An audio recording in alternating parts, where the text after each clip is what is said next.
To finish off, speaking about the laws of Lashon Hara, so the Chafetz Chaim discusses how a person, there is a situation where you're allowed to say Lashon Hara, and that's called Lashon Hara leto'elet, for a constructive purpose. Let's say a person is going to hire a caterer, let's say a person is going to go out to shidduch, let's say a person is going to hire an employee, and you know that there's an issue, there's something that he might get into a problem with this person or with this company.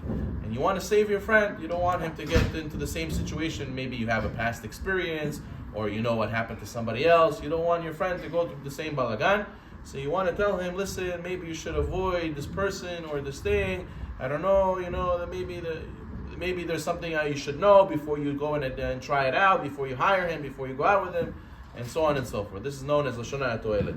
Now, this comes with a few conditions. It's not always permitted, right? A person has to make sure, number one, that he only says the truth. He cannot add extra things over there into the conversation and make up things that, sometimes you had a bad experience with the caterer, and then you want to tell somebody else about your experience, and then you want to, make it sound worse, and you add things that's not true. It has to be everything is 100% true. Number two, it has to be you're doing it for your friend. It has to be that you're doing it to save your friend. And you're not doing it to, be against and take revenge against that person that did something wrong to you. And also, it has to be that there's no other way to save this person. If you could suggest him to go somewhere else, better to suggest him somewhere else. But he says, no, I want this, and you can't stop him. He's going to do it. He's going to do it if you don't tell him the reason why you don't want him to do it. So therefore, that's the only situation where all these conditions together. So then you'll be able to go and speak to him and stop him from doing from hiring this person, going out with this person because of what happened to you. But a lot of times, the person has to know that if you have an issue with somebody, you're not allowed to say it to somebody else. Let's say I see some restaurant. I didn't like how they served me. So a person says, I'm allowed to tell my friend, that restaurant, don't go to that restaurant. It's not a good restaurant. I didn't like the service. The food is not good.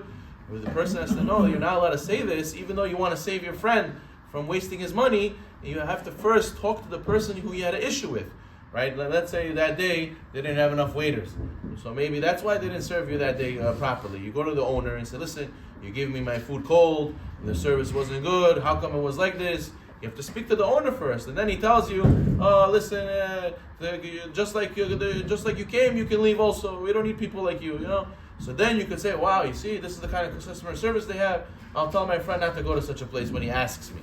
But if a person says, listen, you're right, I'm sorry, I didn't serve you, all my workers were sick today, I only had one waiter, we had a big problem. Okay, so now it's different. Now you're going to explain to your friend why you had a bad experience.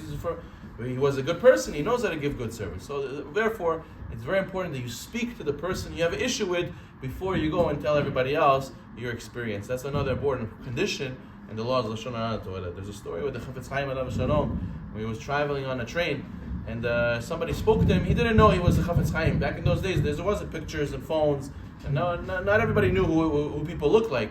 So he asked this. He was sitting next to the Chafetz Chaim, this Jew, and he said, where are you going, mister? He said, I'm going to see big rabbi. I'm going to go see my hometown Radin. He says, Radin, is the Chafetz Chaim is there? He says, yeah, the Chafetz Chaim, he's not such a, he's not such a big deal. He says, the Chafetz Chaim is not a big deal. He got up and he slapped him. He says, how dare you speak about the Chafetz Chaim that way? He's a very big person. He's a Gadol Ador. So then he got to the train and they got to Radin, and they see how many people were waiting outside for the Chafetz Chaim and to escort him home. And the guy turned white, he fainted, and he realized that he slapped the Chafetz Chaim. So he went to apologize to the rabbi afterwards. And the rabbi told his students, you see, the person is not supposed to speak Lashon Hara, not just about other people, even yourself. Even yourself, you're not supposed to speak Lashon Hara. Why? That way you don't get used to it. And look what happened. Hashem was sending me a message. Don't speak Lashon, even yourself. A lot of times we think it's okay. Chas v'shalom, we don't teach ourselves to speak negative, only positive.